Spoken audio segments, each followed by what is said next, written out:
my gosh, what is that? Is that a Roblox call that's up 101% like the Dalmatians that I took some tendies on this morning that I just bought 2 days ago? Oh, damn. Yes, it is. And if you want every single buy-sell alert that I make, every move I make in this market, make sure to check out the Stocks and Psychology Money Group link down below. There's a coupon code expiring March 25th, and I'd love to have you.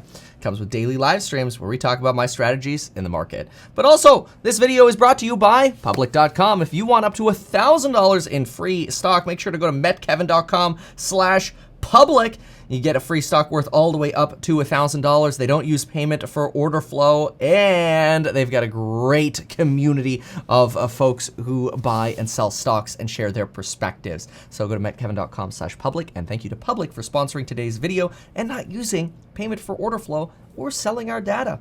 All right, folks, let's get into the video. All right, look, now there's a lot of murmuring going on that all of a sudden the Federal Reserve is going to go back to rug pull mode, and they're going to go with that 50 basis point hike. Why? Because we know that Bullard and even Waller are talking about how we need a 50 basis point hike. And in my opinion, mainstream media is trying to get us nervous about the potential for this actually happening. Well, folks, let me give you my opinion of whether or not this is even remotely possible. Now, those of you in the course member live streams, you already know because we talked about this morning, along with a lot of other things. But, folks, we need to understand Jerome and his leadership at the Federal Reserve. Like him or not, trust him or not, you gotta understand what's happening.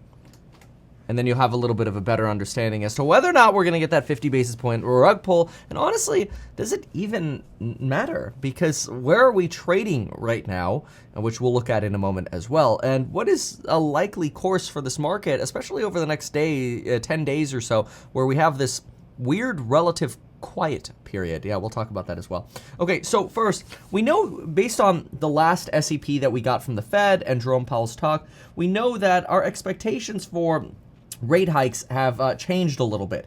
In fact, our expectation is that we're actually not going to see a larger move in any of the Fed's anything basically until we get another 3 months of inflation data. Why? Because Jerome Powell told us that we're going to delay when they expected peak inflation to hit. And so a lot of folks are like, oh, but Kevin, I'm worried about, the March CPI data coming out in April, or I'm worried the Fed's going to rug pull us or whatever. I get it. I would be worried about a Fed rug pull too. I just don't think it's realistic. Why? Because we saw this coming, that the peak should have been May. But we had the, quote, game changer of war, and that peak was delayed to about Q3 2022, about 3 to 4 months. So that pushes us back to getting inflation data in June and July, right? Okay, so if we get inflation data in June or July now, and that's going to be where the Federal Reserve sees a peak, then if the Federal Reserve believes that the peak is going to be either June or July, then obviously we would not expect to see a down in the CPI data until actually the August CPI, or potentially even the September CPI.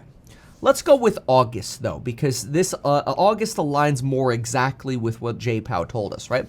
So if we get an inflection point down in inflation in August, then it doesn't really make sense, or if this is what the Fed currently believes, it doesn't really make sense for the Fed to say, that's it, you know what, next meeting in May, let's go for the 50 basis point hike, which is just sort of the rumor mill that the mainstream media is perpetuating right now, especially on Triple Witching Day, which generally tends to be a nothing burger. It's no surprise to me that yesterday futures for the NASDAQ were down 1%, and the NASDAQ today is almost actually up 1%. It's honestly quite glorious. Futures suck. Anyway, so the May 50 basis point hike, don't think it's going to happen because it's literally a contradiction to what they believe, which is that inflation is going to peak in June, July. Again, you might not believe this. You might think we're going stagflation. This is going to go on forever. That's fine. But this is all about what do we actually think they're going to do, right? So this would mean that the first CPI report where we should definitely have an inflection down in CPI, and it could happen earlier, which that would just be good news. That, by the way, write that down as a good catalyst. If CPI actually goes down in June or July, that's a solid catalyst. I'm talking August CPI, though, for being past the peak and actually seeing a real decline across the board, like broad and sustained kind of decline across the board. Headline inflation, if let's say by June, July, we're at, 7%, headline going back to like 5 or 6%. Month over month decline, like certainly negative. We need to see negative on the month over month. That's very important. We start getting negative, whew, market's gonna be very, very, very happy. Big boom time catalyst, right? Okay, so the August CPI report doesn't come out until the beginning of September. In fact, we could just type in schedule of CPI releases into Google. You go to the BLS website, Bureau of Labor Statistics, and make sure you're looking at 2022 because sometimes you get confused and you look at 2021. It comes out September 13th. Okay, great. So this comes out September 13th. You know what's really funny and convenient is that the Federal Reserve has a meeting on September 20th and 21st. 21st is when they'll do their press conference. Huh, how convenient. So if they believe the peak is going to be in the summer, the post-peak should be August CPI. That means the Federal Reserve meeting of September, in my opinion, has the highest likelihood of actually being the point where the Fed says, okay, we didn't get our peak. It's still going up. Time for a 50 basis point hike. This is, in my opinion, when the risk comes. And that risk starts getting priced in these CPI reports, not March. Like, don't even talk to me about March. Nobody cares about March. We know March is going to be an SH9T show, okay? It's old news. Now, the other cool thing that happened September 21st is we actually get a new summary of economic projections, which is also something that reiterates why I believe that the Federal Reserve would first consider a 50 basis point hike September 21st. Why? Because when they give us a summary of economic projections, what do they tell us? Well, they tell us what they believe inflation will do in 23 and 2024, right? And so what a beautiful thing to be able to tell the markets, hey, let's just say that the peak didn't happen, right? In August, CPI goes up. So what a beautiful thing to be able to say, hey, you know, the API, what am I writing? Oh my gosh, Kevin, geez, have another drink. The August CPI went up. Oh no, this is bad, right? And we got that news September 13th.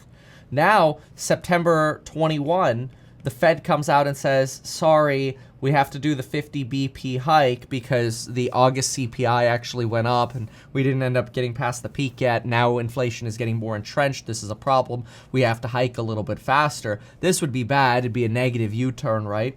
But at the same time, they'll be able to say, oh, but don't worry. Again, believe them or not. Oh, but don't worry. You'll see in our new summary of economic projections that we actually believe the peak is going to come in Q1 23. You know, like that's entirely a potential reality. But again, I don't actually believe any of this fear actually gets priced into the market until, well, probably the June, July CPIs, which those come out on July 13th and August 10th. Hey, that's Lauren's birthday. And then, of course, the August CPI, which we already said, comes out on the 13th of September. So that's very, very important. Okay, so now we need to talk about the market, okay? Obviously, I mean, Tesla's knocking on the door of 900 again. This is just ridiculous. You know, somebody, we talked about this a little bit as well earlier in the Course Member live stream. People are like, oh, we should be selling calls, sell calls, sell calls, sell calls, right? Look, I like selling calls when we have a little bit of euphoria in the market.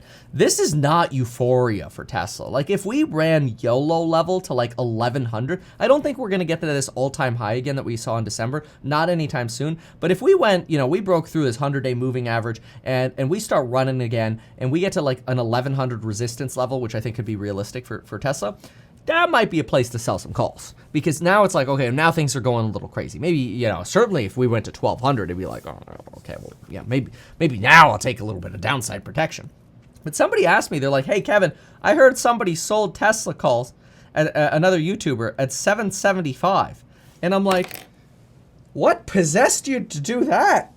Like, look at how little time we actually spend in the 700s. You know you're coming right back out of the 700s. That's why when you see Tesla 7, you buy. You know, I think I've got about $6 or $7 million of purchases in Tesla in the 700s here just in the last 3 weeks. No, they're not all in the 700s. Some of them are in the 800s. But they're all positive now, which is, well, because it's almost 900, which is crazy. But anyway, the point is, take a look at this. This is a little bit easier to understand. Go over here to like QQQ, okay?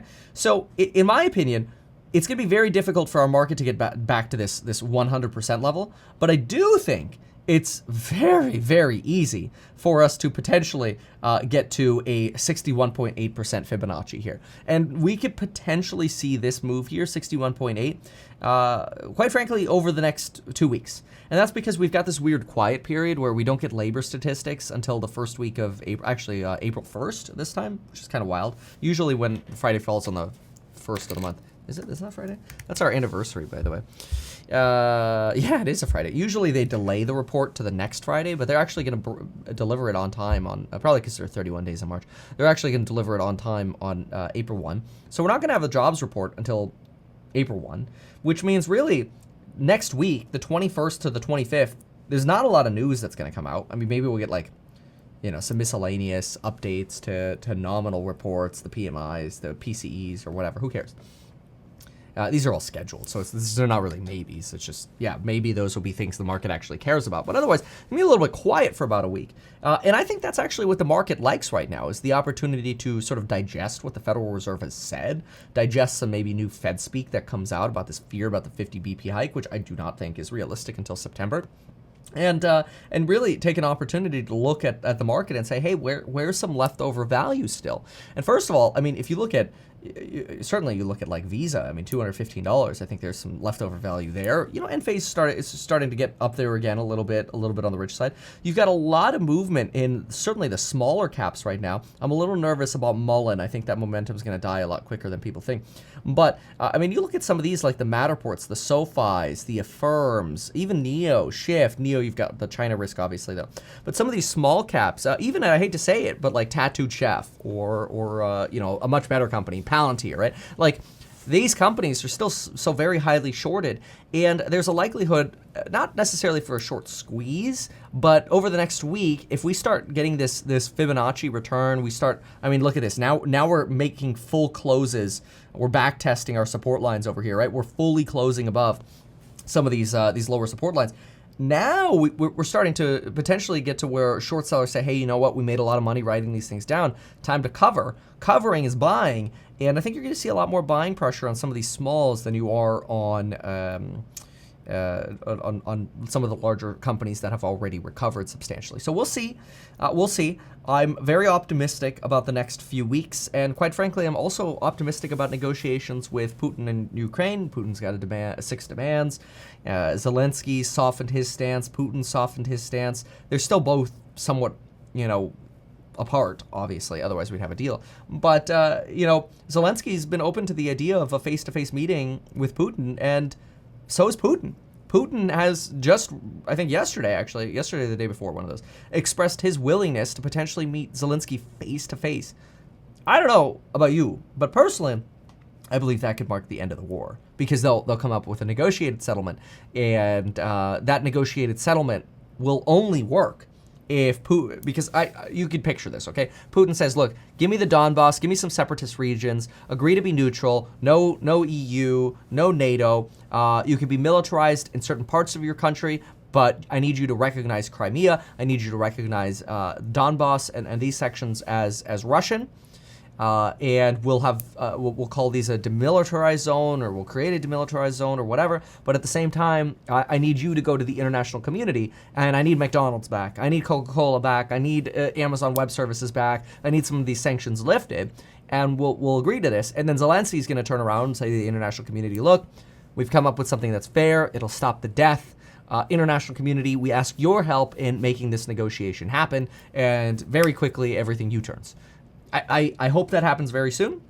I think with a high degree of certainty, I shouldn't say certainty, I should say confidence, because I can't be certain. I can be confident, but I could be wrong, that this will happen by May. Yeah, I think that'll be a boon for the markets. I think really the big negatives are priced in. And then this is why I'm as heavy in the market as I am. You know, do be careful on like calls. Volatility is very high. Your theta decay is very high. So if we trade sideways and you're buying calls, you're going to get reamed very fast. But you could also make profit very, very quickly. Like, look, at the beginning of the video, I showed you the Roblox call. That's awesome. And more of that can happen, but do it with smaller portions of your portfolio. So just be careful with calls like that. Okay, good. So these are my thoughts on the market right now. I'm bullish. I'm happy. follow me and every move that I make in the course member groups, link down below, Stocks and Psychology of Money for Trade Alerts. Any course will get you into the live streams where we talk about, moves that I make and I explain more rationale and theses on the market, or if I start having negative feelings or whatever, that's where you hear about them first. Positive feelings, you hear about it all there first.